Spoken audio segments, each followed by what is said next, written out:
Bonjour à toutes et à tous, bienvenue sur KTV et Kwezi FM, le 106.9 pour un temps de parole évidemment en direct à la radio et à la télévision. Notre invité ce matin n'est autre que Alexandre Alsuyer, c'est le représentant UPR, l'un des représentants UPR ici à Mayotte. Alexandre, bonjour. Bonjour Patrick. Merci d'avoir accepté notre invitation. UPR, alors c'est un parti politique pas forcément extrêmement connu ici à Mayotte. Tout à l'heure on plaisantait un petit peu avec ça en disant c'est un parti naissant, mais pas tant que ça, depuis 2007 je crois. Oui, tout à fait, depuis le 25 mars 2007. Je rappelle que le 25 mars 2007, c'était en fait la date anniversaire, une date un petit peu symbolique, la date anniversaire de la signature du traité de Rome. Donc ça faisait 50 ans depuis 1957, le traité de Rome qui a institutionnalisé l'ACE, la Communauté économique européenne. Alors, UPR, ça veut dire quoi ? Ça veut dire Union populaire républicaine. Alors comment se positionne ce parti politique sur l'échiquier, j'allais dire, politique au niveau national ? C'est quoi ? C'est plutôt un parti à droite, un parti au centre, un parti à gauche, extrême droite ? Alors, c'est une bonne question. L'UPR se veut au-dessus du clivage droite, gauche, centre, ou même extrême gauche, extrême droite ou extrême centre. Nous prônons un rassemblement de tous les Français, quelle que soit leur origine politique, parce que nous estimons que, quelle que soit leur couleur politique, nous estimons qu'en ce moment, le pouvoir a été volé aux Français par l'Union européenne et qu'il faut tous se rassembler pour sortir de cette Union européenne, pour sortir de l'euro et de l'OTAN dans les plus brefs délais. Ah, parce que c'est ça votre cheval de bataille. L'UPR, c'est essentiellement ça. Enfin, il n'y a pas que ça, d'après ce que j'ai cru comprendre, mais sortir de ce fonctionnement européen. Absolument, ce sont les trois idées phares que nous véhiculons. Il y a aussi toute une série de propositions qui sont faites par l'UPR, qui sont issues nous avons repris en fait ce qui a été fait par Charles de Gaulle lors du Conseil national de la Résistance. Il s'agit de mesures visant à renationaliser certains services publics, à protéger la liberté de la presse, les libertés publiques et à restaurer la puissance, disons plutôt le rayonnement de la France au niveau aussi bien industriel que politique dans le monde. Mais Alexandre, sortir de l'Europe au moment même, là, dans quelques minutes, on va recevoir Seymour Morsi, où on va expliquer justement Mayotte 2025, qui ne pourra se faire qu'avec l'aide de l'Europe. Est-ce que ça risque pas d'être un peu impopulaire ici à Mayotte ? Alors il faut savoir, il y a quand même beaucoup d'idées reçues qui sont fausses à propos de l'Europe. Par exemple, François Asselineau, dans ses conférences, rappelle que le budget de l'Europe, l'Europe elle-même ne produit rien. Ce n'est qu'une institution administrative, ce n'est jamais que les fonctionnaires et l'argent qu'on a mis dedans, comme a dit Charles de Gaulle. Et l'Europe, chaque année, la France verse environ, grosso modo, 21 milliards d'euros à l'Europe, qui en restitue à travers les aides fournies aux agriculteurs, aux collectivités, etc. Elle nous restitue 14 milliards d'euros. C'est-à-dire que la France, chaque année, perd au bas mot 7 milliards d'euros dans l'Union européenne et en restant dans l'Union européenne.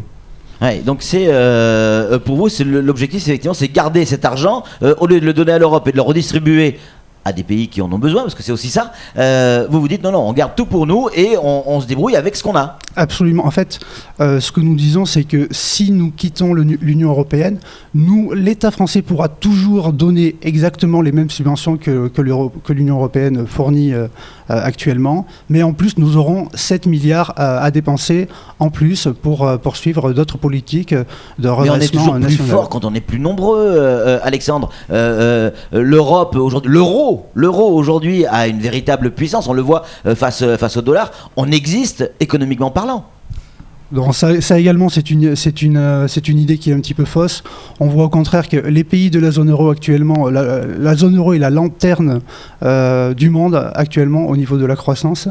L'euro, au contraire, nous entraîne les pays du sud de l'Europe dans une grande pauvreté. On n'a qu'à voir ce qui se passe actuellement en Grèce, où on pousse On a poussé au chômage environ plus de 40% de la population grecque de moins de 25 ans. Et ce n'est pas terminé, on va encore assister à des conflits à ce niveau-là. Sortir de l'Europe et notamment de l'euro, c'est des idées que l'on entend du côté du Front National, ça ? C'est des idées qu'on entend, mais chez nous, on veut que les choses soient claires. À l'UPR, ces propositions sont inscrites dans notre charte et dans notre programme. Sortir de l'UE et de l'euro par l'article 50 du traité de l'Union européenne, c'est-à-dire que nous sommes un mouvement extrêmement légaliste, nous nous fondons sur le droit. Le Front National ne propose pas de sortir de l'Union européenne en application de l'article 50. D'ailleurs, je rappelle qu'en 2012, dans la profession de foi de Madame Le Pen, il n'était pas du tout question ni même du mot euro, ni de sortie de l'Union européenne. Dans la profession de foi de Madame Le Pen. La profession de foi, c'est le document que reçoivent 45 millions de Français chez eux.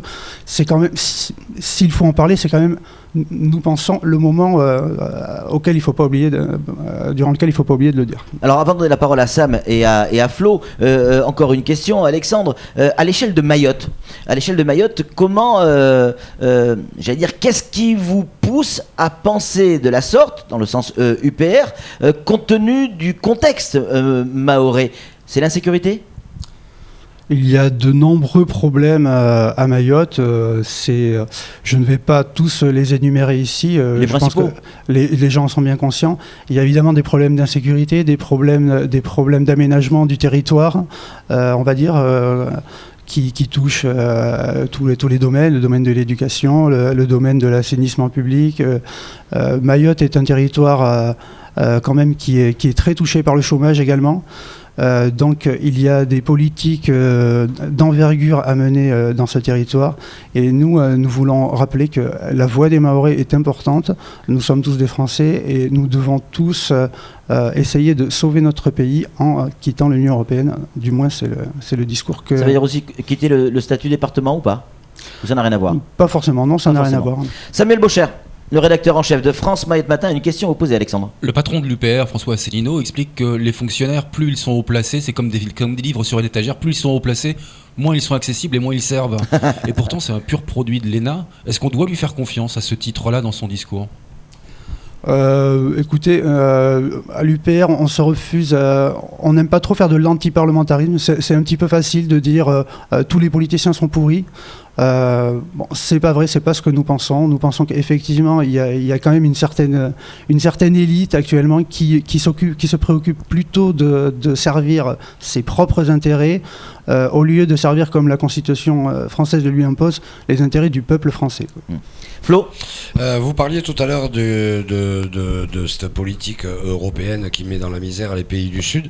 On a eu récemment, la BCE avait une mission simple depuis sa création, c'était la stabilité.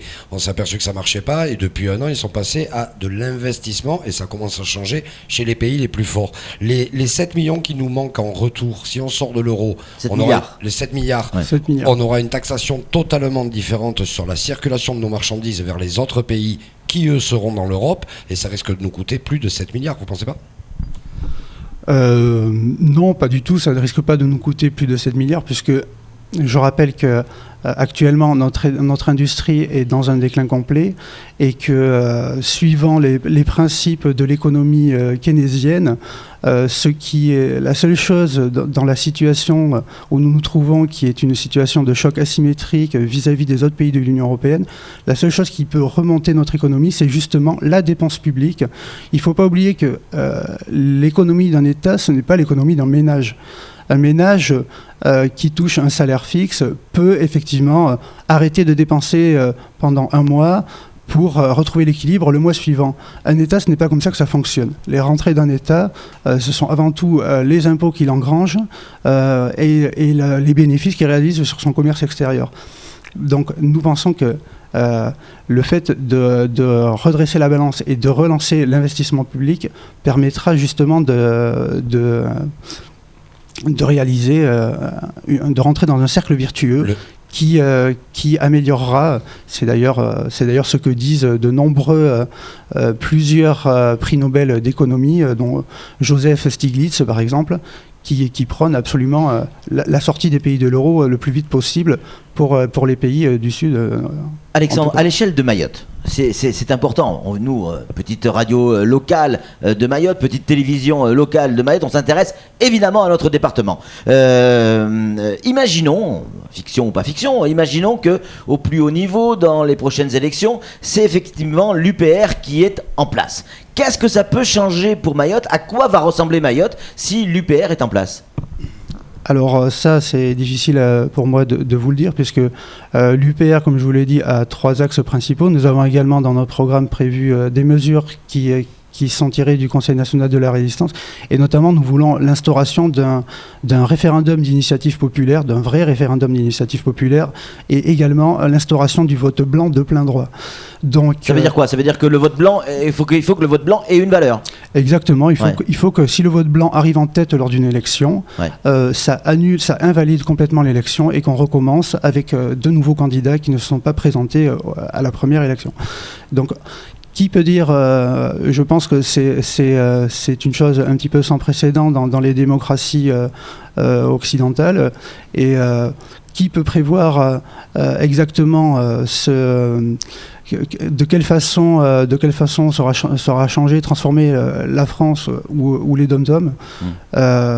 C'est pas évident à dire, mais c'est quand même important parce que votre patron vient ici pour chercher des voix aussi. Donc il va falloir leur dire quelque chose, au Mahorais. Absolument. D'ailleurs, je vous invite à lui poser la question vendredi lors du journal de 19h, quand il sera ici à ma place dans le journal de Coésie. C'est noté. Flo.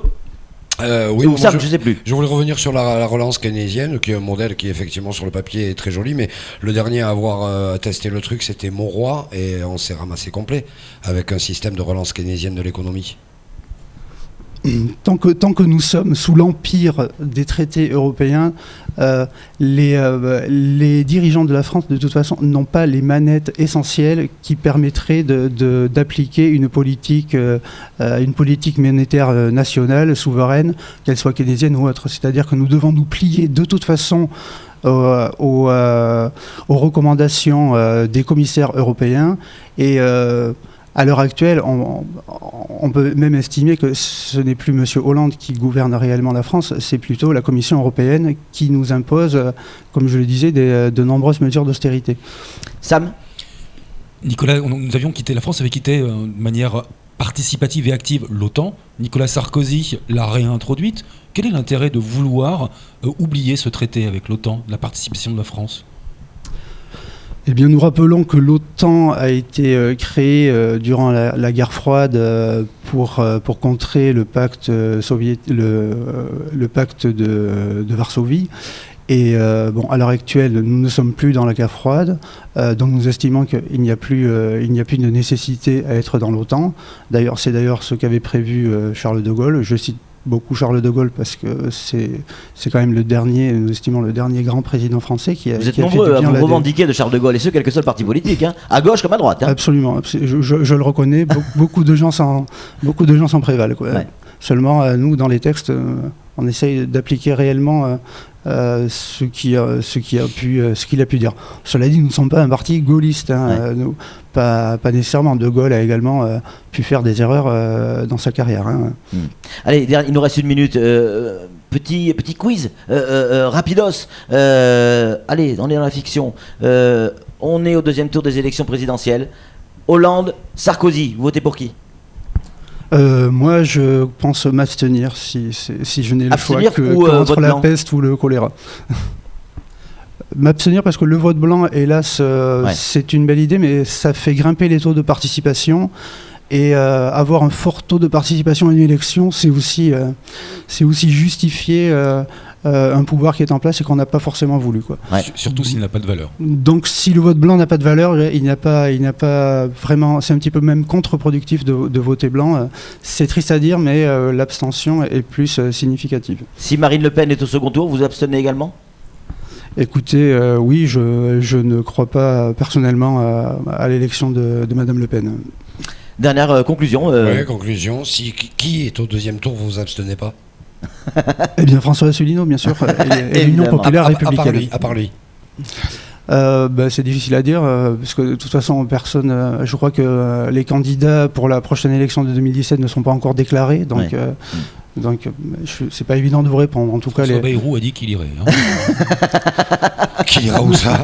Je sais pas. Mais il ira. Merci beaucoup Alexandre Alsuyer d'être venu sur ce plateau. Voilà les premières notes de l'UPR ici à Mayotte. C'est demain dans le journal de KTV où on recevra effectivement, aidez-moi, François Asselineau, le président de l'UPR. Allez, c'est tout pour ce temps de parole. Merci Alexandre d'avoir répondu à nos questions. C'est tout pour ce temps de parole. Tout de suite, la suite de nos programmes.